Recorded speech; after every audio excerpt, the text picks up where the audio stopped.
দর্শক, বিশ্ব ইজতেমা কাভারে সেখানে এই মুহূর্তে আছেন আমাদের সহকর্মী মোবাশ্বের আহমেদ। সরাসরি যাচ্ছি তার কাছে। মোবাশ্বের, বিশ্ব ইজতেমার এই ধাপের বিষয়ে আমাদের জানাবেন।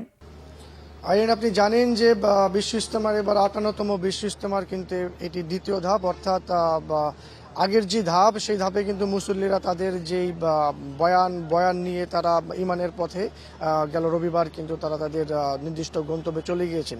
তো দ্বিতীয় ধাপে যারা মুসল্লি আছেন তারা কিন্তু সকাল থেকে এখানে প্রবেশ করছেন এবং গতকাল রাত থেকে এই পর্যন্ত বিদেশি যে মুসল্লিদের মেহমান যারা তারা কিন্তু 3000-এর উপরে এসেছেন এবং বর্তমানে এখানে প্রায়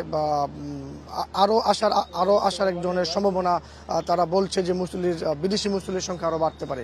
আপনাদেরকে আমি যদি আরও একটি বিষয় জানিয়ে রাখতে চাই যে আজকের যে বয়ান সেই বয়ান কিন্তু এখনও শুরু হয়নি, অর্থাৎ খিত্তায় আসলে এই পর্বটি কিভাবে চলবে সেই বিষয়ে আসলে আলোচনা করছে যারা মুরব্বি কেরামরা রয়েছেন।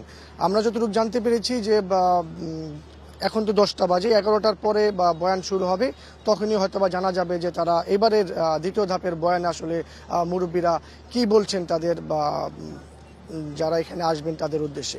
তো আরও যদি একটা বিষয় জানিয়ে রাখতে চাই, কিছুক্ষণ পর এখানে একটি প্রেস ব্রিফিং হবে।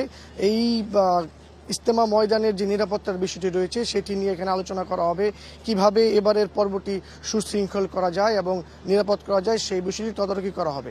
আমি যদি আরও একটি বিষয় আপনাদেরকে জানিয়ে রাখতে চাই, এবারের যে দ্বিতীয় ধাপের যে আয়োজন সেই আয়োজনে কিন্তু বান্দরবন জেলাসহ প্রায় 22টি জেলার মুসল্লিরা এবার। আপনাকে ধন্যবাদ মোবাশ্বের।